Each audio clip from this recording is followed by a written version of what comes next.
ഞാൻ 2 സിനിമ ഒരു വീഡിയോയിൽ റിവ്യൂ ചെയ്യുമെന്ന് പറഞ്ഞിട്ട് നിങ്ങളാരും പേടിച്ച് സ്കിപ്പ് ചെയ്ത് ഓടിപ്പോണ്ട. ഞാൻ വളരെ പെട്ടെന്ന് തീർക്കാം.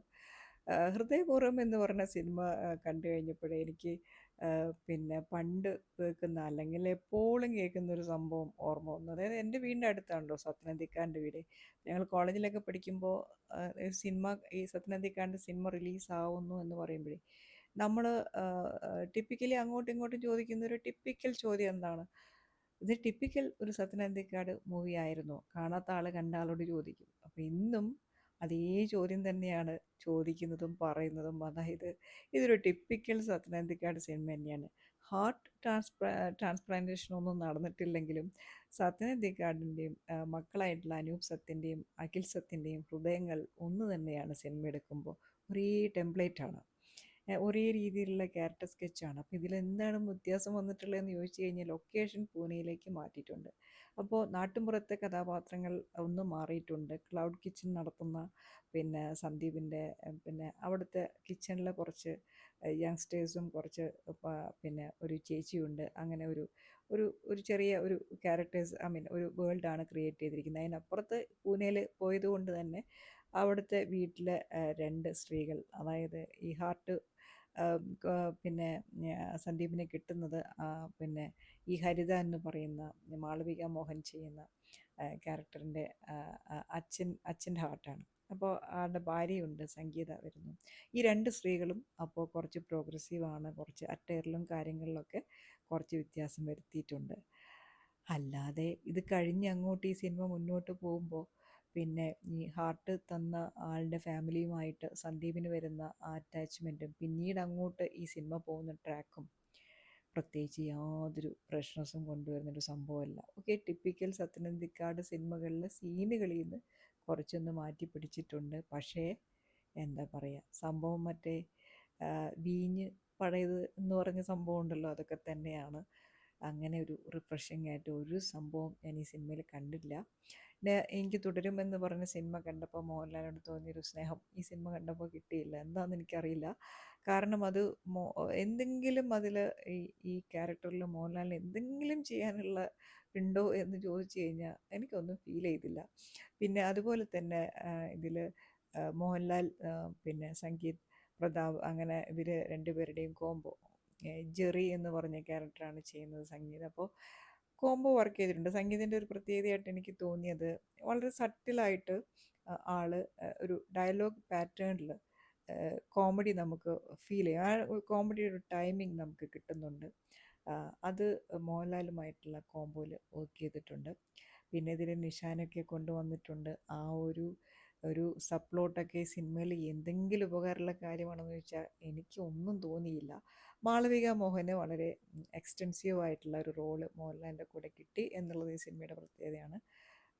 ഡീസൻ്റായിട്ട് ചെയ്തിട്ടുണ്ട്, വലിയ കുഴപ്പമില്ലാതെ ചെയ്തിട്ടുണ്ട്. പിന്നെ സംഗീതയും സാധാരണ മലയാള സിനിമ ഉപയോഗിക്കുന്ന പോലെയല്ല, കുറച്ച് ബോൾഡായിട്ടുള്ള ഒരു സിറ്റി ക്യാരക്ടറായിട്ടാണ് കൊണ്ടുവന്നിരിക്കുന്നത്.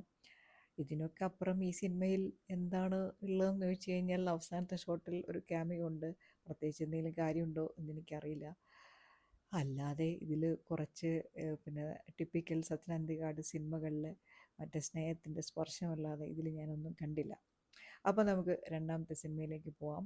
അത് അൽത്താഫ് സലിമിൻ്റെ രണ്ടാമത്തെ സിനിമയാണ്. അതായത് ഓടും കുതിര ചാടും കുതിര. അപ്പോൾ സത്യം പറയാലോ, അൽത്താഫ് ഇത് വളരെ ആസ്പിറേഷണലായിട്ട് ചെയ്ത സ്ക്രിപ്റ്റാണ്. ഒരു ഇൻ്റർനാഷണൽ ലെവലിലുള്ള പിന്നെ ഡയറക്ടേഴ്സിൻ്റെയൊക്കെ സ്ക്രിപ്റ്റുകളൊക്കെ ഫോളോ ചെയ്തുകൊണ്ട് അൽത്താഫ് വളരെ കാര്യമായിട്ട് കുത്തിയിരുന്ന് എഴുതിയ സ്ക്രിപ്റ്റായിട്ടാണ് എനിക്ക് ഫീൽ ചെയ്തത്.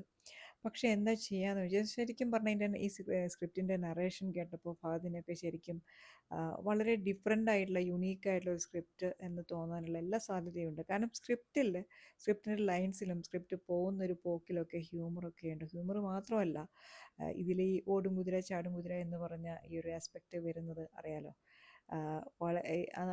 നമ്മളുടെ മൈൻഡ് എന്ന് പറഞ്ഞ സംഭവമാണ് ഇതിൽ ഫീച്ചർ ചെയ്തിരിക്കുന്നത്. അതുപോലെ തന്നെ ഇതിൽ അണ്ടർ കറന്റ് ആയിട്ടുള്ള തീം എന്ന് പറയുന്നത് ഡിപ്രഷനാണ്. അതായത് സ്വപ്നത്തിനും റിയാലിറ്റിക്കും ഇടയിൽ, ഡ്രീമിനും റിയാലിറ്റിക്കും ഇടയിൽ ഇങ്ങനെ ചാടിക്കളിക്കുന്ന ചില മനുഷ്യരുണ്ട്. അതിൻ്റെ ഇടയിൽ ക്രീസി ആയിട്ട് ഇങ്ങനെ ഓടി നടന്ന് എവിടെയാണ് അവരെ റിയാലിറ്റിയുടെ ഫൂട്ടിങ് ഒന്ന് ചെയ്യാൻ പറ്റുക എന്ന് മനസ്സിലാക്കാതെ ഇങ്ങനെ കിടന്ന് കറങ്ങുന്ന ക്യാരക്ടേഴ്സ് ഉണ്ട്. നമുക്ക് ലൈഫിൽ ഇങ്ങനത്തെ ചില ക്യാരക്ടേഴ്സിനെ കാണാൻ പറ്റും. പക്ഷേ സിനിമയിൽ വന്നപ്പോൾ ശരിക്കും പറഞ്ഞാൽ ഈ സ്ക്രിപ്റ്റിൻ്റെ എക്സിക്യൂഷനിൽ ഇത് പാളിപ്പോയിരിക്കുകയാണ്. ഒരു സ്ഥലത്തും നമുക്ക് ഈ ഒരു ക്രേസി ആയിട്ടുള്ള ഈ ക്യാരക്ടേഴ്സിനെ ഇങ്ങനെ ക്രിയേറ്റ് ചെയ്ത് വെച്ചിട്ടുണ്ട് എന്നല്ലാതെ നമുക്ക് ഇവരെ ഒന്നും ഫീൽ ചെയ്യാൻ പറ്റുന്നില്ല. ഇവരെന്താ ചെയ്യുന്നതെന്ന് യാതൊരു പിടുത്തവുമില്ല. ഇങ്ങനെ സ്ക്രിപ്റ്റിൽ ലൈൻസ് ഇങ്ങനെ പറഞ്ഞുകൊണ്ടിരിക്കുന്നു, എന്തൊക്കെയോ ചെയ്തുകൊണ്ടിരിക്കുന്നു, ക്രേസി ആയിട്ട് ഓരോ കാര്യങ്ങൾ ചെയ്തുകൊണ്ടിരിക്കുന്നു, ഓഡിയൻസായ നമ്മളിങ്ങനെ നോക്കിയിരിക്കുന്നു. ഇങ്ങനത്തെ ഒരു അവസ്ഥയിലാണ് ഈ സ്ക്രിപ്റ്റിൻ്റെ എക്സിക്യൂഷൻ സ്ക്രീനിൽ വന്നിരിക്കുന്നത്. ഭയങ്കര വിഷമം തോന്നി എനിക്ക് അൽത്താഫിൻ്റെ അവസ്ഥ ആലോചിച്ചിട്ട്. കാരണം ഇങ്ങനെ ആവണമെന്ന് വിചാരിച്ചിട്ടല്ല ഒരിക്കലും ഈ സിനിമയുടെ സ്ക്രിപ്റ്റ് എഴുതിയിരിക്കുന്നത് എന്തായാലും. അപ്പോൾ ഇതിൽ പിന്നെ ഓടി നടന്ന് നമ്മുടെ എബി എന്ന് പറഞ്ഞ ക്യാരക്ടറാണ് ഫഹദ് ചെയ്യുന്നത്. ഓടി നടന്ന് കോമഡി ചെയ്യുന്നുണ്ട്, ക്രേസി ആക്റ്റുകൾ ചെയ്യുന്നുണ്ട്. കൂടെ നിധിയുണ്ട്, കല്യാണി പിന്നെ പ്രിയദർശൻ ചെയ്യുന്ന ക്യാരക്ടർ. അപ്പോൾ ഈ നിധി എന്ന് പറഞ്ഞ ക്യാരക്ടറും ഇതുപോലെ തന്നെ ഒരു ക്രേസി ഒരു ഹൃദയത്തിലാണ് എബിയുടെ കൂടെ നിൽക്കുന്നത്. പിന്നെ ഇതിൽ രേവതി പിള്ളை വരുന്നുണ്ട്. അപ്പോൾ അവരുടെ ക്യാരക്ടർ നല്ലതായിരുന്നു, പക്ഷേ ക്യാരക്ടറല്ല, അവരുടെ ആക്ടിങ് നല്ലതായിരുന്നു. പക്ഷേ ക്യാരക്ടറിൽ പ്രത്യേകിച്ചൊന്നും ചെയ്യാനില്ല. ധ്യാൻ വരുന്നുണ്ട് ഒരു ചെറിയ സീക്വൻസിൽ. എന്തിനാണ് എന്താണെന്ന് ചോദിച്ചു കഴിഞ്ഞാൽ ഒന്നും പറയാനില്ല. വിനയ് ഫോർട്ടുണ്ട്. വിനയ് ഫോർട്ടും എന്തൊക്കെയോ ഒരു ക്രേസി ആംഗിളിൽ ഇങ്ങനെ ഓടി നടക്കുകയാണ്. അങ്ങനെ ഈ സിനിമ ഇങ്ങനെ മുന്നോട്ട് പോയിക്കൊണ്ടിരിക്കുന്നു. ഓഡിയൻസായ നമ്മളിങ്ങനെ എന്തെങ്കിലും ഇതിന് ചേഞ്ച് വരുമെന്ന് പറഞ്ഞ് നോക്കിക്കൊണ്ടിരിക്കുന്നു. പിന്നെ നമ്മുടെ ലാലുണ്ട്. അപ്പോൾ ലാല് വേറൊരു തരത്തിലുള്ള, അതായത് വളരെ ഇതിൻ്റെ അണ്ടർ കറന്റ് ആയിട്ടുള്ള ഒരു തീം ഡിപ്രഷൻ ആയതുകൊണ്ട് തന്നെ ഈ എല്ലാ ക്യാരക്ടേഴ്സും, നമ്മൾ കാണുന്ന ഈ എല്ലാ ക്യാരക്ടേഴ്സും ഡിപ്രസ്ഡ് ആണ് ഒന്നല്ലെങ്കിൽ മറ്റൊരു തരത്തിൽ. അപ്പോൾ അതിനെ ഓവർകം ചെയ്യാനായിട്ട് അവരിങ്ങനെ ഓരോന്ന്, അല്ലെങ്കിൽ അതിന് കൂടെ തന്നെ പിന്നെ ഇല്ലാതാവാനായിട്ട് ഓരോന്ന് ചെയ്യുന്നു. എന്താണ് ഈ ക്യാരക്ടേഴ്സ്, എന്താണ് ഇവരുടെ മൈൻഡ് ഫ്രെയിം, എങ്ങനെയാണ് ഇതെങ്ങനെയാണ് വർക്ക് ചെയ്യുന്നത്, അവർക്ക് തന്നെ യാതൊരു പിടുത്തവും ഇല്ലാത്ത രീതിയിലുള്ളൊരു ഒരു എസെൻട്രിക് ഒരു സ്കെച്ചസ് ആണ് അൽത്താഫ് വിചാരിച്ചത്. പക്ഷേ ഞാൻ പറയാം, എക്സിക്യൂഷനിൽ കംപ്ലീറ്റ് പാളിപ്പോയൊരു സിനിമയാണ്. ഒന്നും ചെയ്യാനില്ല. ഇനി ഈ സിനിമ നമുക്ക് തിരിച്ചു പിടിക്കാൻ പറ്റുമെന്ന് എനിക്ക് തോന്നുന്നില്ല. എന്തായാലും അത് കഴിഞ്ഞു പോയല്ലോ. അപ്പം എനിക്ക് സത്യം പറഞ്ഞിട്ടുണ്ടെങ്കിൽ ഇതിൽ പിന്നെ ഫഹദ് ആക്ട് ചെയ്തില്ല എന്നൊന്നും ഞാൻ പറയില്ല. കാരണം നന്നായിട്ട് ശ്രമിച്ചു, പക്ഷേ അത് ഒന്നും വർക്കായില്ല. പിന്നെ ലാലിൻ്റെ ക്യാരക്ടറും, ലാലും നന്നായിട്ട് ആ ഒരു ക്യാരക്ടറിനെ എടുക്കാൻ ശ്രമിച്ചു. പക്ഷേ എനിക്ക് ഇഷ്ടപ്പെട്ടില്ല. എനിക്ക് എന്താണ് ലാല് ചെയ്യുന്നതെന്ന് ലാലിന് തന്നെ അറിയുമോ എന്ന് ഒരു സംശയം തോന്നിയിട്ടുണ്ടായിരുന്നു. ചില സിറ്റുവേഷൻസിലൊക്കെ ലാല് വർക്കാവുന്നുണ്ട്. പക്ഷേ മോസ്റ്റ്ലി എനിക്ക് ഇഷ്ടപ്പെട്ടിട്ടില്ല. പിന്നെ ഇതിൽ കുറച്ച് നന്നായിട്ട് തോന്നിയത് ഷോട്ടുകളാണ്. ഷോട്ടുകളുടെ ഒരു കളർ പാറ്റേൺ, ഗ്രേഡിംഗ് ഒക്കെ വളരെ നന്നായിട്ടുണ്ട്. എനിക്ക് ഡ്രീം കാണുന്ന ക്യാരക്ടേഴ്സ് ആയതുകൊണ്ട് തന്നെ ഷോട്ടുകൾക്ക് പ്രാധാന്യമുണ്ട്. എനിക്ക് കുറച്ച് വാങ്കറിൻ്റെ സിനിമകളിലേക്കൊരു കുറച്ച് ഷോട്ടുകൾ ഇതിൽ കണ്ട പോലെ തോന്നി. കളർ ടോൺ മാത്രമാണ് ഞാൻ ഉദ്ദേശിച്ചത്, അല്ലാതെ തീമും ക്യാരക്ടർ സ്കെച്ചസും ഒന്നുമല്ല, അങ്ങനെ തെറ്റിദ്ധരിക്കരുത്. അപ്പോൾ അങ്ങനെ എനിക്കൊരു ഒരു ഒരു ഒരു ഒരു ഫീൽ ഈ സിനിമ കണ്ടപ്പോൾ കിട്ടി. പിന്നെ ഇതിലും സോങ്സ് ഉണ്ട്. സോങ്സ് കൊള്ളാം. കുറച്ച് ട്രാക്കുകളൊക്കെ കൊള്ളാം.